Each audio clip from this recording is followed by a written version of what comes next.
ye the Lord, all creatures, he who did make the mountains, he who did make the woods and fields, he who made the sky. Praise him who gave us gladness, praise him who fills our hearts with song, praise him who lifts their notes on high, there where earthly hopes belong. Praise ye the Lord, all creatures, he who did make the seasons, he who did make the hush of night, he who made the sun. Praise him who gave us laughter, praise him who taught our hearts to love, praise him and thank him everyone, seek him in his light above. Praise him who gave us laughter, praise him who taught our hearts to love, praise him and thank him everyone, seek him in his light above. And from Rays of the One Light, weekly commentaries on the Bible and the Bhagavad Gita. The law of karma, bondage or soul release.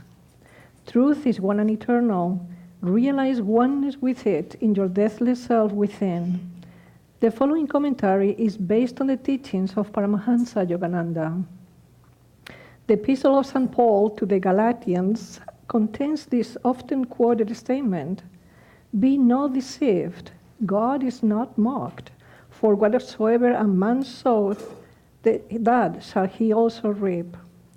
In Autobiography of a Yogi, Paramahansa Yogananda tells a story from the life of the Benares saint Trailanga Swami.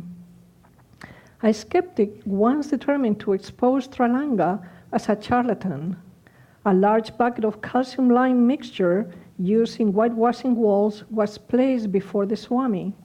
"Master," the materialist said in mocking reverence, "I have brought you some clover milk. Please drink it." Trailanga unhesitatingly drained to the last drop the container full of burning lime.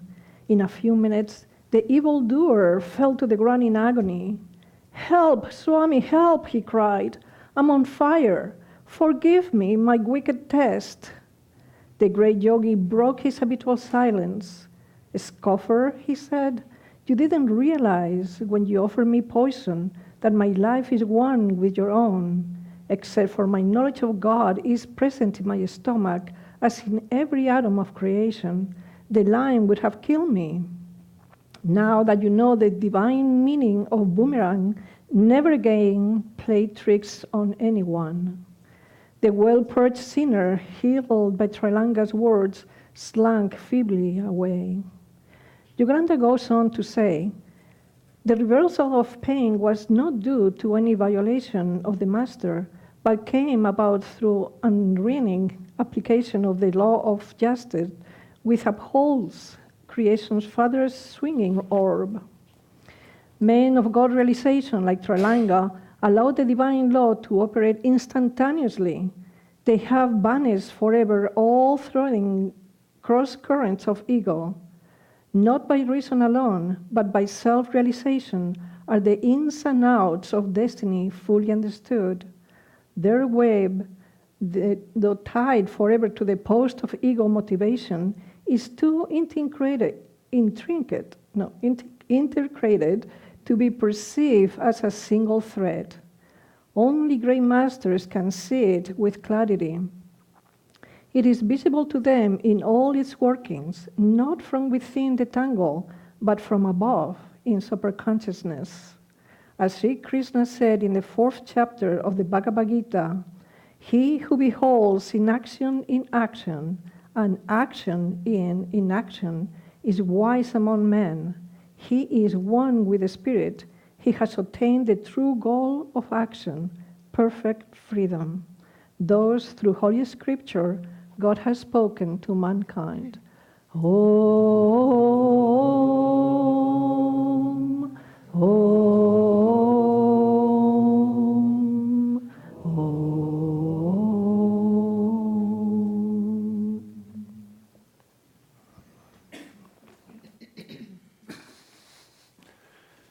Morning, everyone. Happy Thanksgiving. I'm very grateful to be here, to be with you today, be back at Ananda village after some time away. My name is Atman, and this is Bhakti Marg, and we'd like to welcome you all, especially those who are with us as visitors for the Thanksgiving weekend, and those who are watching with us online. So I'd like to start with a reading from Whispers from Eternity. Prayer Demands by Paramahansa Yogananda. Demand not to be enslaved by the ego or by ego-centered passivity. I want to use my own will, but guide it forever, Father, toward the golden paradise of all fulfillment. For I would be infinity's smiling child, confident of being imprisoned no longer behind bars of fruitless desire and withered hopes. I would break the shameful cords of lethargy that have presumed to hold me and step fearlessly into freedom. Released, I now blaze my way through forests of every limitation and delusion. Oh, my little vain ego may strut proudly saying, "Behold my glory, worship me." But I will look through its transparent form and behold thine unimaginable beauty clothed in the subtle form of the whole universe. The silent tuned hearing of my soul will ignore that tiny, boasting masquerader, my little self-impersonating thee, and will listen rapturously to the wind-born, fragrant music of thine own matchless voice, whispering across the ages, I am he.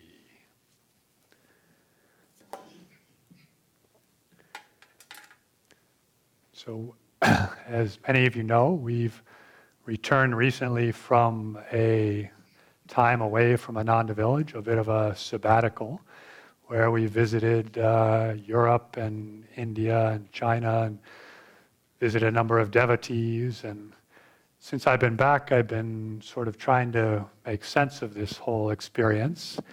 And the lens that we have as our reading today, the lens of karma and understanding karma and actions, is a good way to make some sense of that. So I'm going to try to share some of the lessons that I've learned and some of the things that we've been experiencing over the last 10 weeks.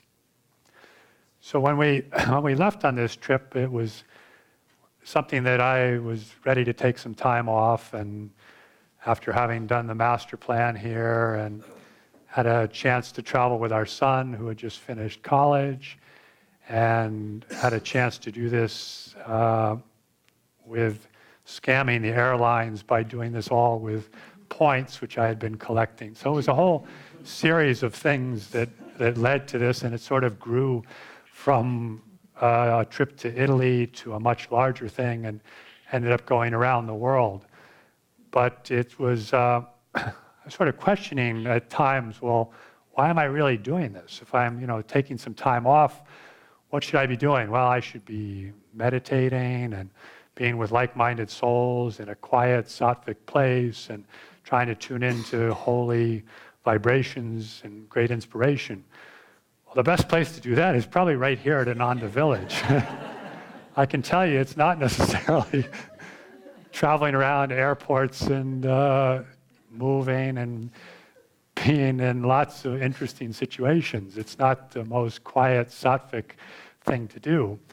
And so I was worried, well, is this just my own restlessness that I would want to do this? Because I have in my past the karma of actually having traveled quite a bit. I spent a year living in France. I spent many months in Spain, the home country of Bhakti Marg. I've been in India 5 different times, living there for up to 3 or 4 months at a time, and in Tibet and India and Ladakh. I've traveled in Asia and Northern Africa. And so, is this just a return to that restlessness? Because at that time, it really was some restlessness. It was looking for some answers in my life, that there was this hollowness, there was this lack of meaning that I didn't really know what it was or how to put a finger on it. And I thought maybe by seeing other people and other cultures that there would be some answers.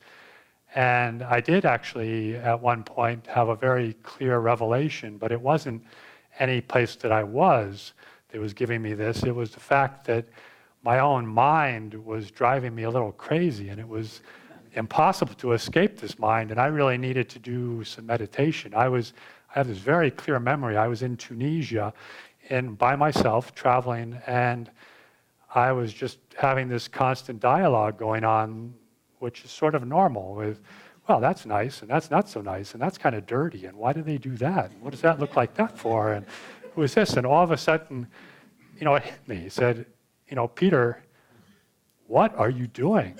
Stop. All you're doing is driving yourself crazy. Nobody cares what you're thinking. Nobody cares about your judgments. You're not going to change anything. You just are driving yourself crazy. And at that point, I realized, yeah, what I really need is to get control of this mind and meditate. So for the last 33 years or 34 years, I've been meditating ever since that experience. And hopefully, I've learned a little bit more, and I would approach travel slightly differently. So one of the things that was in the reading today is about our karma and how all these past actions and thoughts and desires and likes and dislikes really create who we are. That's really the little threads that form this ego, that form this life. And it's something that, it's like an impressionist painting.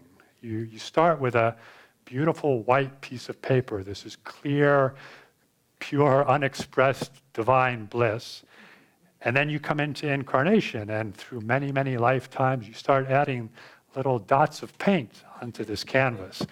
And pretty soon the canvas gets pretty covered, and then you put other dots on top of those other dots, and sometimes little forms emerge, and then you put in some more little dots of paint, and you get some dots of paint from your neighbors and your family and your culture, and you have this wonderful blob of things that you start trying to make sense out of. You start trying to form an identity, and that's the ego. That ego identity is formed by all these past actions and thoughts and karmas, and we bring that from one lifetime to the next, and it just stays with us. And one of the things that I realized, or I came to make some sense out of all this moving around the world, was trying to loosen a little bit or be aware of how much energy goes into creating this little tapestry of the ego consciousness. Because when you're in your normal environment of where you live,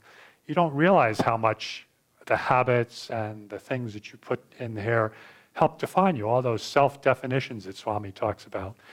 And we kind of get ossified, we kind of get stuck in this thing, and that's great. The ego loves that. The ego loves to be stuck, because the ego is fundamentally insecure, because at some level it knows it's not ultimate reality. It knows it's just a little bunch of little dots on a painting, or just a bunch of little self-identification. So it spends a lot of energy trying to keep reinforcing it, trying to draw up the wagons and make sure nothing's going to attack this little ego. And it does a really good job of it, especially when we're in our normal routines and with our normal people, and we know how to react and we know what's going to happen next. Well, when you go traveling, it's like a little bit like this image came to me. It's a little bit like being reborn. So every time you're reborn, you have to leave behind a whole lot of habits that helped reinforce this ego. And you have to start learning new ones. And so traveling, it's a little like that, only you get to bring your memory with you. So at least you know a little bit about what you're doing and where you are. But you're still asking of like, okay, where's my next meal going to come from? Why are these people speaking this language? How do I understand what this is going on? How do I move from A to B? How do I take a shower? Is there a shower? Can I drink the water? Am I going to get dehydrated? Can I keep my stomach alive? So all these things come in to replace what's in your day-to-day thing, and you realize how much this ego just really wants to be secure, wants to know what's going on. And I had to laugh at myself, because I'm a guy who kind of likes to have the big picture and likes to have things in place. And when you get stuck in a new place, especially if you don't understand the language or you don't really know what's going on, well, you never really know what's going on, but it's even hard to make up what's going on. But your mind keeps trying to make up what's going on out there, and it'll pick on really little things and start forming them back into a picture of what it's like to be here. And like, we went to visit this little village in southern Spain where one of our devotees has a wonderful yoga center. And I'm sort of looking at this little village and thinking, oh yeah, there's all these derogatory comments about the life in a little village and gossip, and all these people, all their jobs are going elsewhere and they're stuck here in this village, and the youth are having a hard time, and all these things I just started making up because that's the story that my ego wanted to tell. And it turns out there's really wonderful people there who are just as on fire for God as we are. There's a wonderful yoga center there. There's, not everybody, but there's an opening to this. And I was in China. We're looking out the hotel window and see this big line forming in front of a rather daunting-looking edifice. And I say, well, these people must be lining up to get their rations, or it's the communist government, and they have to have their ration cards. They have to spend all this time in line, and it's must be a difficult thing for them. Well, it turns out this was a theater, and these people were standing in line to get tickets for tonight's performance. But this mind just wants to keep creating this story. Oh, another great one was we're in this funky little guest house near Babaji's cave, and we're just enjoying being alone, Mark and I, and all of a sudden this Indian family arrives, and Indian families tend to be rather expressive and boisterous at times, and there were a couple little kids and obviously their father and mother, and then an older couple, and this guest house was pretty basic. I mean, it wasn't particularly clean. The bed was just a quilt on top of a platform. The location was great, but it was pretty basic. So, here comes this family, and I start spinning. I think, oh my God! Now here are the kids. They're going to ruin our peace and quiet. And what are these people doing here anyway? And they must just be some lost Indians or something. And so, a few minutes later, Divine Mother has it that the grandfather of these kids comes over and introduces himself, and he gives me his card. He turns out he's a lawyer who was registered to argue in front of the Supreme Court of India. So this is not, sort of your run-of-the-mill guy, and he was here to go to Babaji's cave as well, because he's a devotee of Babaji, sort of right-hand man in the center in Delhi. And he had told me that he had actually had an experience of going to this reader, and it was a profound experience. Keshava had gone, and they had found a reading for him. So, I said, oh, this would be interesting. I decided to take Mark, and Bhakti Mark had actually decided to stay sunning on the Mediterranean for a while we were in India. She actually had gotten a little ill and didn't want to brave Delhi air until she had gotten a little bit better. So she wasn't with us at this point. And so we went to see the Agastya reading, and it's this house in Gurgaon in Delhi, and you go into the house, and there's a waiting room, and there's all these South Indian guys. Agastya was a sage who was sort of a bit like Babaji, ageless and deathless. I mean, he's dated back to at least a couple thousand BC. Some people put him, much other time. Some people say he's still in his body. He's done many, many things. Most of his time he spent in South India. And so these prophecies about people's lives were actually written in Tamil. And all the people that were there were these Tamil Brahmins, these Tamil priests. And so we sat down in the waiting room, and we had actually made an appointment, and we went up to the desk, and there's 20 chairs in the waiting room, and there's all these different people in there. And we go up, and they take our name, no birth date, no birthplace, no astrological thing. They take your thumbprint. So you put your thumbprint. I'm going, Agastya, 2,000 years ago, he was thumbprints. But that's the way they could see from your thumbprint if you had a reading here. So then they took our paper to the back, and we sat there for a few hours, actually watching various Tamil rituals on this LED television in front of us that were, and the Prime Minister was at one of these rituals, so it was, these guys were well known. And every once in a while, someone would go into the back, and finally they called me, and they said, we haven't found anything for Mark, my son. maybe we found something for you. So we go in the back, we go upstairs, and here's this large open room with all these bookcases of these palms. They look like palm fronds that are bundled in little wooden, there's little wooden top and bottom to them, and they're tied up. And they looked a bit random, frankly, in all these bookcases. But this guy had one for me, and it turns out, just so I won't ruin the story, but I didn't have a reading there. But we went through this. He had about 50 of these leaves in this bundle, and he opens it up, and he starts reading some of the key things that he think might identify my life. Now, of course, this is in Tamil, so he's trying to pronounce Tamil as if it was a Western name, because he said, your wife's name is Edith, or your mother is So we went through all these things, and unfortunately, I didn't have a reading there, but the whole experience was just yet one more blow to this ego who's trying to create these stories. It said, because I had actually talked to Hari and I talked to Keshava and Swami, I don't know if it was this one or not, but Swami had readings. Swami wrote a pamphlet called The Prophecies of the Book of Brigu. Brigu was another sage who had written these things. And I had actually been to another Navi reader previously in Bangalore where they did have some things for me. So it just, you just have to stop and go, okay, a few thousand years ago, there's a sage who's writing things about people's life on palm leaves in little Tamil script, and I'm showing up in Delhi 2,000, 3,000 years later, and people are finding these things and giving prophecies and telling people important things about their life. Hari said it was very revealing to him, and he was very, very skeptical. He was just getting on the spiritual path, and he didn't give him anything. He would, know like, well, no, it's not quite. He would just, no, yes, no. And there it was. His life showed up, and he was given these things that have been profoundly helping to him.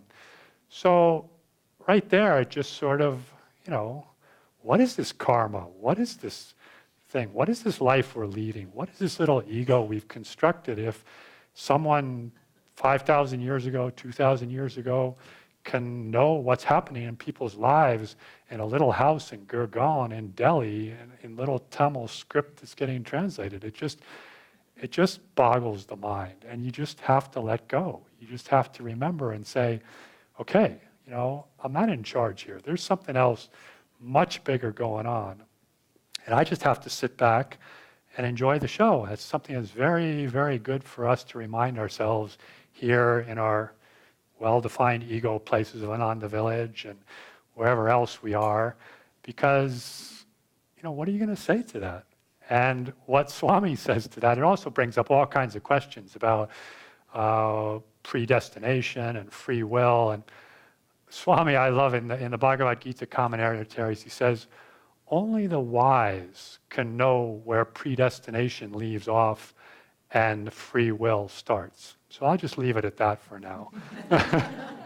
It's obviously a very interesting subject, and I think the one that helps me the most is we have the free will to choose our reactions, to choose to love God, to choose to go forward in that way. So I think a lot of this trip was about that, and in the Bhagavad Gita, this week's reading is from the 4th chapter, and a couple slokas farther on in chapter 22, there's this other one which really brought to focus what the heck I was doing on this trip. So, he is free from karmic involvement, who is contented with whatever comes to him uninvited, who is even-minded and untouched by duality, who is without envy, jealousy, and animosity, and finally, who views success and failure with equanimity. Well, traveling in India, this is really sage advice, because a lot of what you're doing there is just trying to maintain your equanimity in the face of a lot of different things coming at you, a lot of duality. So we arrived in India, and I was thrilled to be back in India. I just love it. I have some deep samskars, I think, and I was feeling a little bit elated. And so we've arrived. And then 20 minutes later, I realized our baggage hadn't arrived.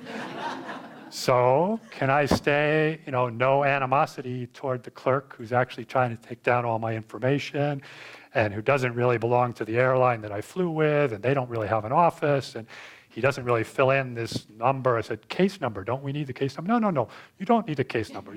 It's all on the website. Oh, what website? Oh, at the website, right there, the website. So we filled all this out, and much lighter, without our baggage, we made our way into Delhi. And we had found out that our luggage still was, they knew where it was. It was in London. Now, we had actually flown through Madrid to Helsinki to Delhi and hadn't even been to London, but our suitcase went to London. So I was still in bliss and feeling no animosity towards our thing. And that night, they even said, oh, you have an allowance. You can go buy some clothes or things you need. I said, how do we get reimbursed? Oh, no problem. They will tell you. It's on the website. So in faith, I went out and bought some clothes. Mark chose to say, okay, I think I've had enough for my first day in India. But I just remember I got in this cab and was going to the mall in India to buy some clothes. I just had this great sense of joy of just letting go of, Divine Mother, whatever, you're in charge here, and this is going to be an adventure, and it's fine. And so I got to this mall, which was the most Western mall I'd ever been in. I mean, the most luxurious. It puts, Arden Mall to shame. Of course, I don't go to the mall very often, but it was, amazing, Western brands. And we got some clothes, and, everything worked out. And our suitcases actually did arrive, and I actually did get reimbursed for the thing. Just last week, I got reimbursed. But another one of the things it says here is to remain contented in duality with whatever happens to come. And I remember we had some very we call them high duality days. So duality, of course, is the opposites of love and hate, heat and cold, and it was mostly heat. It was like a lot of heat. Always heat, until it got really cold in the Himalayas. But anyway, there's all these opposites and things that happen. The first one was our second day in India. We went to see the Taj Mahal, and then on our way back, we stopped to see the Yogananda Charitable Trust in Brindaban. And this was duality to the max this day. First, we're seeing the most beautiful building in the world. And of course, there's like some mini dualities right there, because as you're trying to see the most beautiful building in the world, you're also getting hassled by people who want to be your guide and want to sell you things, and you're walking down a street. This is the showcase of India. Everybody comes here. They put their absolute best energy into making it look good. And the streets are still in disrepair, and there's still piles of rubble, and there's still trash in some places. But you just go, okay, it's duality. And they actually did a much better job of taking care of the Taj than when I was there some 3 decades ago. So from there, we went to Brindaban, and we had arranged to meet Manjunath, the saintly soul who's in charge of the Yogananda Charitable Trust. And you've probably all seen the pictures, and they're doing an amazing work. They've hired a lot of people who are really tuned into Yogananda, who are serving these widows, and they're just bright in their faces. What they don't show you in the pictures is that where they're doing their work is one of the worst slums of Brindaban. And so here we are walking to see where all these widows are living, and there's open sewers and piles of trash and animals everywhere, and a fetid smell. It was a slum. And here are these shining ladies, these people serving. Here's the Taj Mahal. Here's the slum, even-minded in the face of all duality. And I was wondering how Mark was getting on with this on his first day in India, seeing all this. And he's kind of a laid-back guy, and he just kind of, stands back and watches. And he said, India's really different. So another real prime duality day was we were down in Chennai. And Chennai, Madras, is where Dharmarajan and Dharmini are spending are running a center, and they're doing an incredible work. There's many, many devotees there, and it's just a really beautiful, beautiful work there. And it was Diwali, and Diwali is the festival of light, of the return of light into this world, and it's sort of like their Christmas, and there's lights and celebrations, a big holiday time. We had a potluck, a kirtan, and just, wonderful, wonderful vibration. And then that evening, the custom, as you may have heard, is to light off firecrackers. Well, I'm not sure where this got started, but I'm sure it didn't get started in the industrial age where you could mass produce firecrackers in great quantity and size for a cheap price. Because what's happened now is it's turned into, it's sort of like a war. That's the only way I can describe it. So that evening, there's, these bombs going off. They're like, it makes like, the M80s of our childhood. It makes them look like little, pups. I mean, they also have the famous lakh crackers.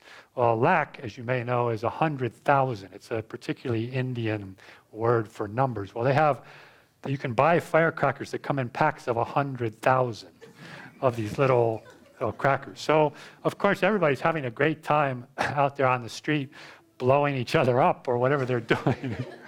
Meanwhile, inside, the air starts to fill with gunpowder smoke, starts infiltrating into the house. There's noise, you can't sleep. And so we decided to take refuge in the Hyatt Hotel. We actually left, and we got a cab, and we got up onto the 10th floor, and we walk into the Hyatt, and they're celebrating Diwali. You can light a candle. Here's a little offering they can give you. Here's some nice sweets, and they give you your nice room. The next morning, we have this incredible buffet breakfast, Indian and Western, and everything in there, having this, wonderful breakfast while the gunpowder smoke is clearing outside. And it gets better. So then we decided, we had made plans. We were actually going to go down to Ramana Maharshi's ashram, which was a few hours south of Chennai. So this, delayed our plans a little bit because we had to let the smoke clear and finish our breakfast at the Hyatt. But we got into the taxi and, made it down to Ramana Maharshi's ashram. And beautiful, wonderful ashram, very, very simple. His Samadhi Mandir is there, and you can meditate there, a wonderful vibration. Master visited there, Arunachala Mountain.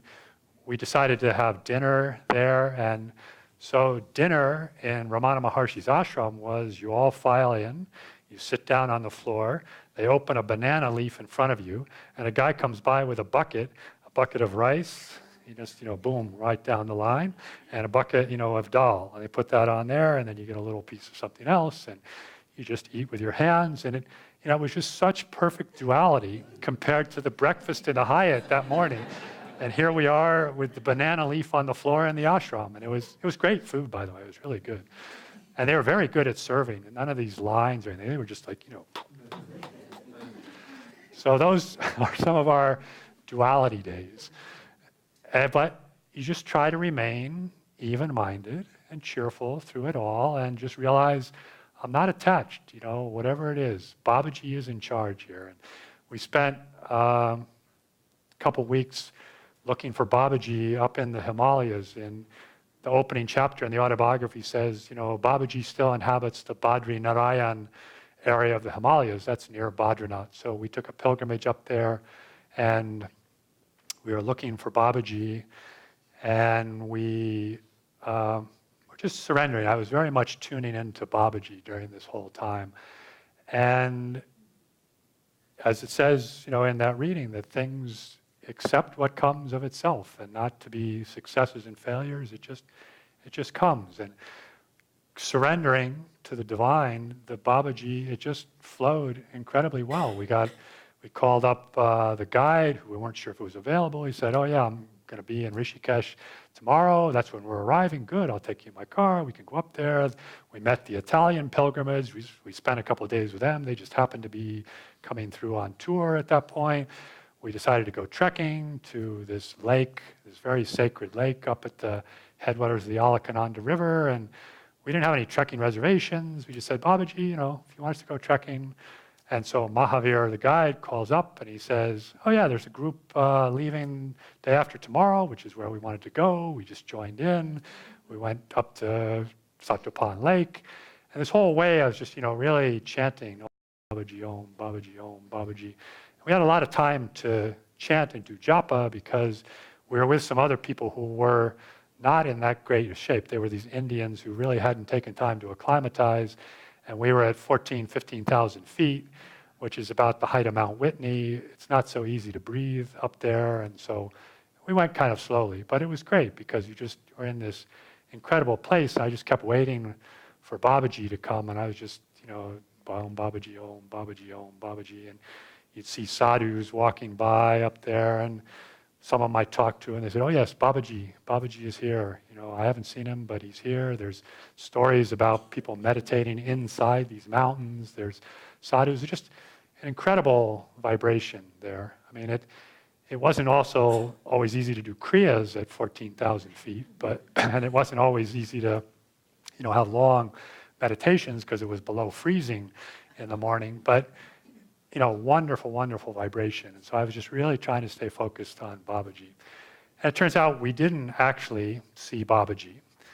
And we came back down, we met Mahavir again, and we were going to go back down to Rishikesh, which is down at the source. And in the end, I was talking to Mahavir, and we were kind of weighing going back to Rishikesh versus going to Babaji's cave. And we had actually decided to go follow the Ganges back down and see some of the things. But then, Babaji spoke through Mahavir, and he said, I don't think Rishikesh is that holy a city. I think Babaji is calling you to Babaji's cave. I said, okay, let's go to Babaji's cave.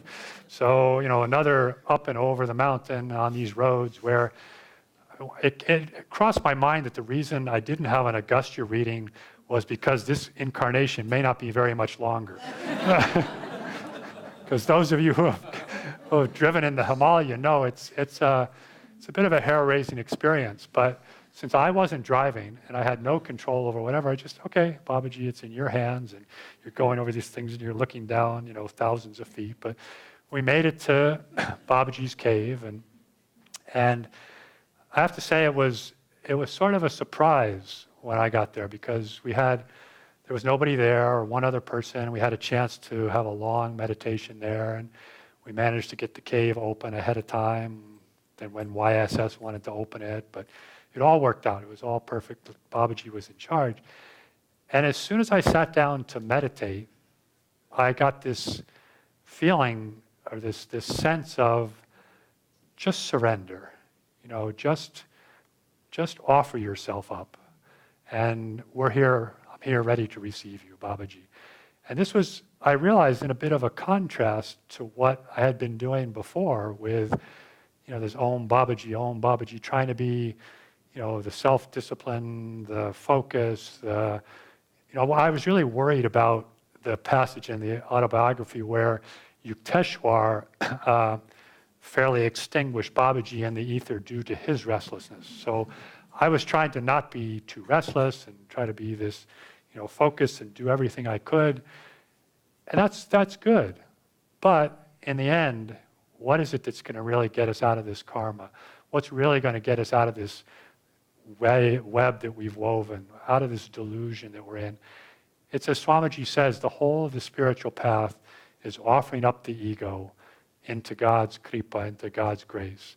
And that's what happened at that moment in Babaji's cave was, all this other stuff is good. Keep doing it. But don't forget, we're here. Just offer yourselves up, and you can get out of this delusion of karma.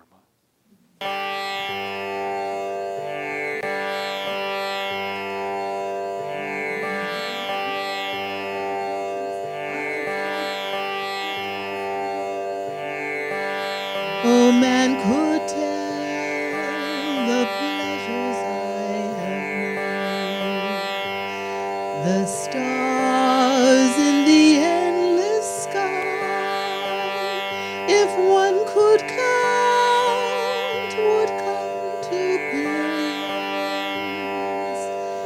yet as vast as are their numbers, so many I've wandered far from you,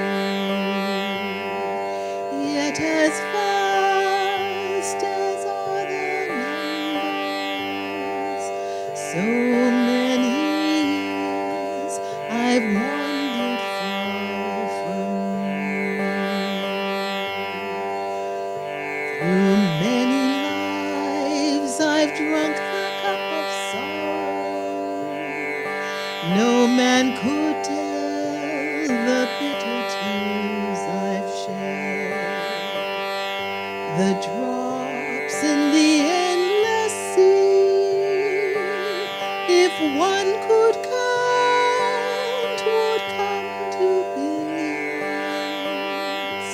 Yet as fast as are their numbers, so many years I've wandered far from you.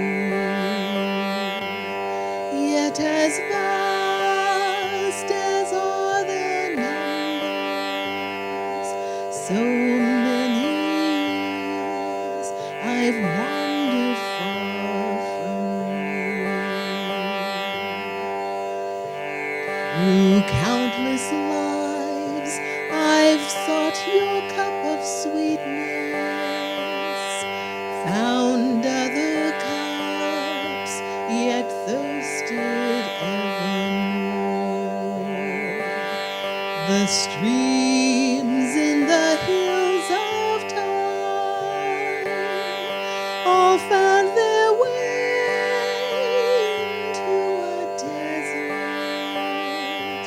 Every noon of bright fulfillment, and many hours did seek to evening gloom.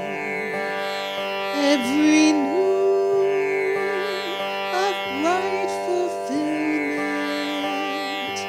and many hours did seek to evening gloom. I long for you in summer and in winter. Only for you my heart thirsts day and night. I've learned that the sweetest song is ever heard were but your echo. Lord, at last fill me completely, for nevermore I'd want